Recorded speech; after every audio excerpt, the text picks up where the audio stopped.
Of just placing some basic lighting and forgetting it? Well, I know I am. So let's go for a walk to see some useful lights, like the lamps behind me.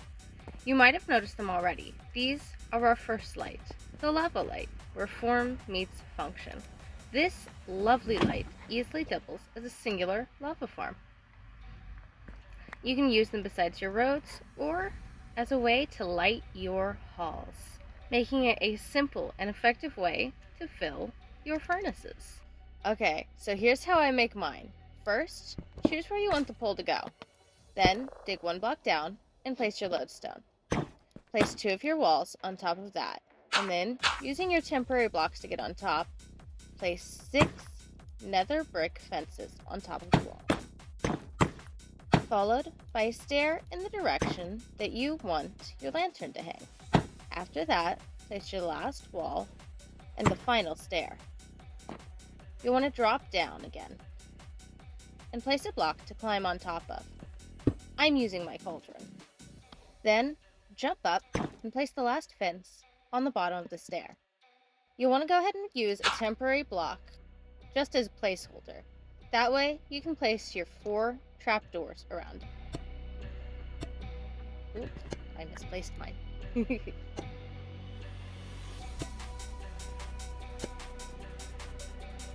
After your trapdoors are done, place a piece of glass below your temporary block and break it. I'm going to go ahead and close most of my trapdoors. Add your lava bucket and place the spike below the glass. All that's left is to place your cauldron in the ground for a smoother effect, or go ahead and leave it 1 block up so that it's more visible. Make sure you collect all the temporary blocks that are left, and then you're done. Not that bad, right? So, let's continue. If you'll follow me in, you can see the Alchemists Light, needing only 4 end rods, 2 copper grates, and 2 water buckets. This light works great for an instant water bottle refill station.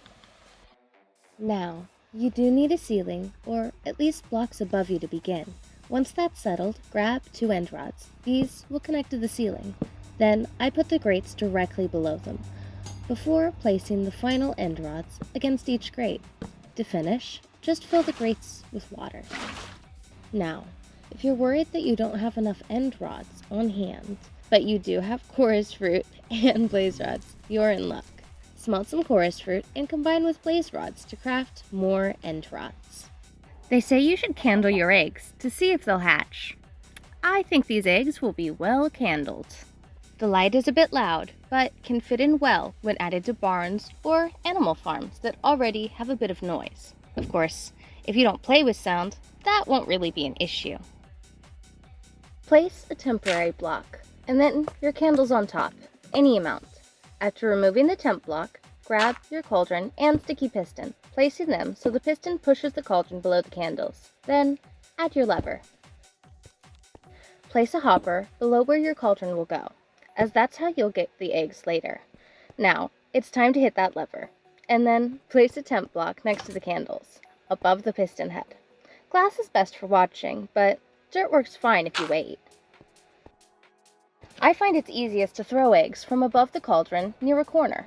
You can stop with 1, or try for more chicks, but they can escape the candles as babies, which is why I flip the lever with 1. You can always add more later. I light the candles to show that I have a chicken in this farm now, but you can light it anytime. Once the chicken is grown, you can just flip the lever, and then break the glass, as well as the main body of the piston, and that's the build. But can I give a shout out to candles? Even when they are not being used as a light, they help out in decor.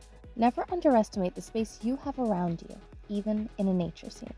Due to candles' ability to float in midair, you can use them to create flowers on things like sugarcane and cacti, or turn bamboo into cattails. Here's the redstone you need for the restocking Glowlichen Light. It's really just a dispenser with an observer switch attached, and then a hopper and barrel filled with bone meal. I kind of think of this as a light for hiding in mine shafts or caves. Because of that, here's how I would personally set mine up in the ceiling of a minecart railway. Start by finding a spot you like in the roof, mine it out, and place the dispenser. I add lichen so I can see, but adding bone meal first works better. Then, begin mining out an area for a ladder and some redstone in the wall. Make sure to bring 5 ladders if you're copying my design. Now, head up the ladders with your observers. The first one has to be placed this way or it faces the side. Then the second one needs to be angled up so that they face each other. After that, add your piston and the lever to push it. Next, we go back up the ladder to clear an area above so that you can find your dispenser and add more storage. It should be a 2x5 space when cleared. Once you find the dispenser, just pop the hopper on top and add whatever storage you prefer. Now, it's time for the redstone.